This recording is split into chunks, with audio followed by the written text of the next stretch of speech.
में स्वागत है। इस वक्त के सबसे बड़ी खबर बता रहे हैं हमारे साथ, यानी विकी बबुआ हैं। खेसारी लाल यादव के कहीं ना कहीं प्यार मिलता है। विकी बबुआ वही हैं जो गाना आजकल ब्लास्ट हुआ है। कौन गाना है मैं दर्शकों को बताइए। सबसे पहले आरती न्यूज में स्वागत है। बहुत बहुत धन्यवाद, सादर प्रणाम आपके और आरती न्यूज गंगा न्यूज देखे वाला सभी दर्शक के हमारे लाखों बार पैर छू के प्रणाम बा।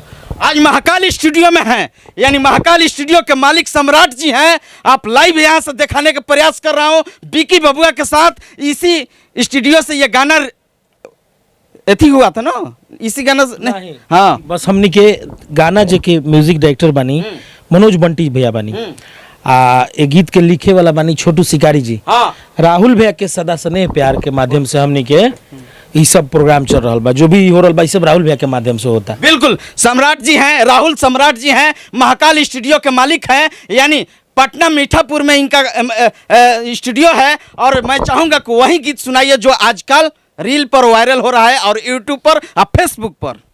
अच्छा, तो हम हे माइक में सुनाई ना हे माइक पे सुनाइए। हे माइक पर सुनाई। लड़की कहतरी शिल्पी राज जी गोले बड़ी कि जिंदगी भर के कोइल तोहर भूल न पाइब प्यार हो, माई बाप के इज्जत के आगे तो गईनिहार हो।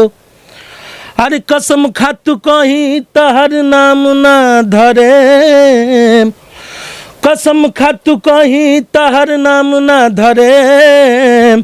तो लड़का कहता कि प्यार कैले बानी ऐसन काम ना करे, रानी तोहर नाम बदनाम ना करे। का ऐसन लड़का कह दिल बा कि ऐसन ना काम करम, बदनाम न करम। अब देख ली, मान ली कि दोनों एक दूसरा के प्यार करता रहन तो एक दूसरा के कदर सम्मान भी होके के चाहिए ना। तो लड़का प्यार में कहता रहन कि देखो प्यार तो बढ़ले बा, लेकिन तरह के जीवन में हम कभी बदनामो ना होके देम।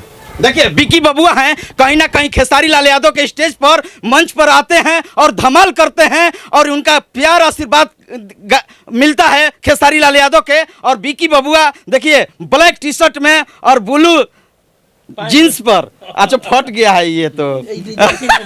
देखिए कहीं ना कहीं आजकल यानी यूट्यूब पर और रील्स पर फेमस हो रहे हैं, क्योंकि ये सुपरस्टार हो रहे हैं। विकी बबुआ कब से आप गा रहे हैं? गाना बजाना तो भैया हमारे 2006 से चलता, लेकिन खेसारी लाल यादव के साथ में गा रहे हैं। नहीं, हम उससे पहले सुर संग्राम के थर्ड रनर अप रहे हैं। हाँ, जो महुआ टीवी पे सुर संग्राम आता था उसमें आलोक कुमार मोहन राठौर विनर हुए थे। उसमें तीसरा स्थान मेरा था बिहार से। हाँ, छपरा जिला से प्रतिनिधित्व किए थे। उसके बाद बहुत सारा एल्बम भी गाए हैं, कई एक सारा गाना भी बजा। बीच में खेसारी भैया के साथ भी काम करने लगे। अच्छा, खेसारी लाल यादव के साथ कहाँ कहाँ प्रोग्राम किए हैं? बहुत जगह, नेपाल में भी धमाल हुआ था। नेपाल भी गए थे भैया के साथ दुबई भी गए थे। हाँ। और हिंदुस्तान के लगभग कोना में प्रोग्राम, जैसे असम, तिनसुकिया, गुवाहाटी, छत्तीसगढ़, रायपुर सब जगह किए हैं खेसारी। यानी खेसारी लाल यादव के कितना आशीर्वाद मिलता है विकी बबुआ के? बड़े भाई हैं वो मेरे, उनका आशीर्वाद नहीं मिलेगा तो कैसे चलेगा।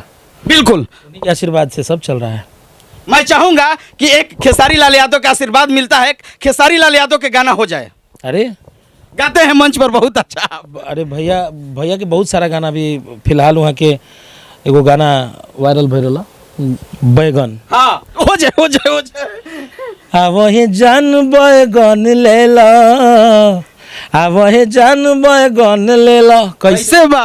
3 रुपए गोल लामा कहा, गोला का लामा कहा। ये गाना काफी टोन वायरल हुआ है जो खेसारी लाल यादव के हैं। कहीं ना कहीं विकी बबुआ का आशीर्वाद खेसारी लाल यादव के मिलता है और धमाल करते हैं। यानी छपरा से हैं, यानी जिला से हैं भैया। बिल्कुल, होम टाउन से हैं और बहुत पड़ोस के हैं, मेरे बगल के ही हैं। और मैं उनको शुरू से जानता हूँ, जब से वो भी गाना बजाना कर रहे हैं तब से हमारी बातचीत, मित्रवत व्यवहार रही है। हाँ, तो हम लोग साथ मंच पर बोलते हैं कि विकी बबुआ बहुत अच्छा लगता है। अरे बस वो बड़े भाई हैं, वो जो बोल देते वो वायरल हो गया, बात खत्म। देखिए विकी बबुआ हैं, यानी छपरा से चल कर आते हैं भोजपुरी के लिए। इतना ब्लास्ट गाना दिए हैं गम में, जो साफ सुथरा गाना है। फिर एक बार हो जाएगी। अरे प्यार कैले बानी ऐसन काम ना करे, रानी तोहर नाम बदनाम ना करे। बहुत सारा गाना होता। अभी एगो गाना वही चैनल से आयल है, ऑफिशियल से, हमरा छपरा जिला घर बा कि कोनो गुंडा ना हमारा से बड़ बा, करे जा छपरा जिला घर बा, कि सौसे जिला में हमारे कहर बा, करे जा छपरा जिला घर बा।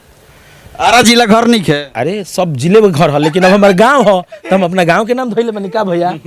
पर देखिए साथ में हैं स्टूडियो के मालिक हैं राहुल सम्राट जी। अरे यार बोल दीजिए, दर्शक देख रहे हैं, धन्यवाद दीजिए। नमस्ते प्रणाम तो कहिए दी। नमस्ते प्रणाम।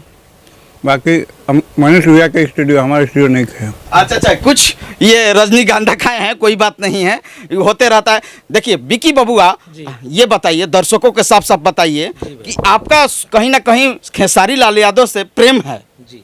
हैं, और कहाँ तक ले प्रेम मिलता है, कितना सपोर्ट किए हैं खेसारी लाल यादव?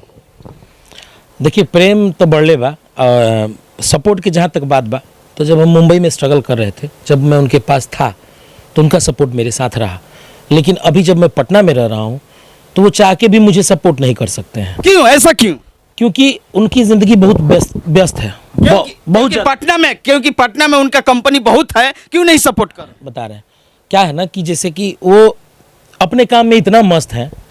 मान लीजिए कि जैसे कि आपको अपना काम सबसे प्यारा है, आप अपने काम से जब समय मिलेगा तभी मेरे लिए कीजिएगा ना जी। तो अपने काम में व्यस्त है, हम अपने काम में व्यस्त हैं।